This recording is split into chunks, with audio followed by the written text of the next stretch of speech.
नमस्कार साथीहरु, म महेश चापागाई आज हजुरहरुलाई .com.np डोमेन फ्रीमा कसरी रजिस्टर गर्न सक्नुहुन्छ भनेर म आज सिकाउन गइरहेको छु। त्यसैले यो भिडियो पुरा हेर्नु होला।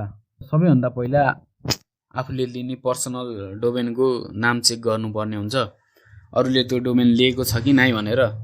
.com.डोमेन लिनका लागि हजुरले आफ्नो नागरिकतामा भएको नाम हुन्छ नि, नाम अनुसारको लिन मात्र मिल्छ।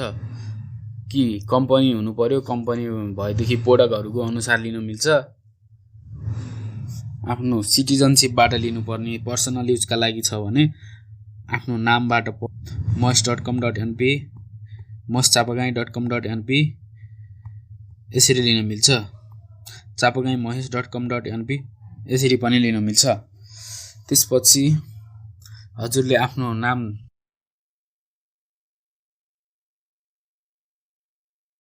सबैभन्दा पहिला हजुरले आफूले लिन चाहेको डोमेनको नाम इन्टर गर्नु होला।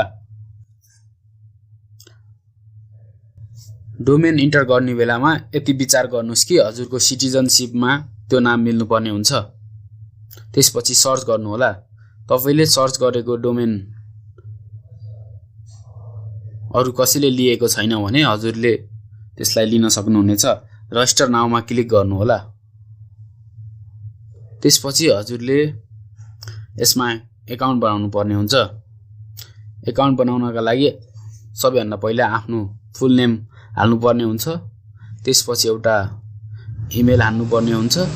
त्यसपछि पासवर्ड राख्नु पर्ने हुन्छ। यदि सबै गरिसकेपछि हजुरले साइन इन गर्नुपर्ने हुन्छ। साइन इन गरिसकेपछि हजुरको ड्याशबोर्ड यसरी खुल्नेछ। यस भित्र हजुरले आफ्नो डोमेनको नाम देख्नुहुनेछ। अनि तल नेम सर्भर भनेर लेखेको हुन्छ। हजुरको होस्टिङको नेम सर्भरहरु यसमा इन्टर गर्नुपर्ने हुन्छ। एडमिनिस्ट्रेटिभ कन्ट्याक्टमा हजुरको नागरिकता अनुसारको डिटेलहरु फुलफिल गर्नुपर्ने हुन्छ। टेक्निकल कन्ट्याक्टमा हजुरहरुले यो डोमेनकोलाई एक्सेस दिनुहुन्छ। त्यसको फुल डिटेलहरु हाल्नुपर्ने हुन्छ। नागरिकता अनुसारको ठेगाना, नाम, ठेगाना सबै नागरिकता अनुसार मिल्नुपर्ने हुन्छ।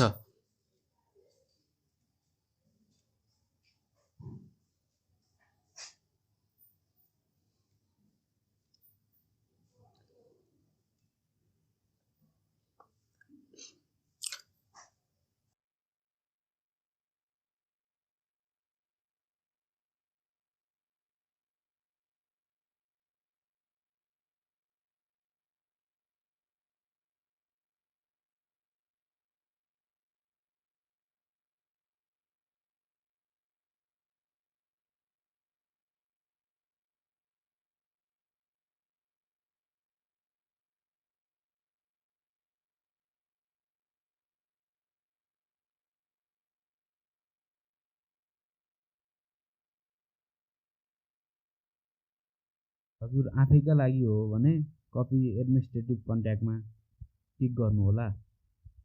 त्यसपछि सेभ एन्ड कन्टिन्युमा क्लिक गर्नु होला।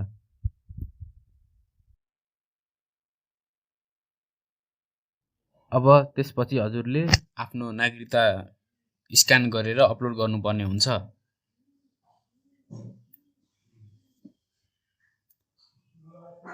नागरिकता अपलोड गरिसकेपछि रजिस्ट्रारले हजुरको डकुमेन्ट हेरेर हजुरको एकाउन्ट भेरिफाई गर्नेछ। त्यसपछि हजुरको डोमेन एक्टिभ हुनेछ। धन्यवाद।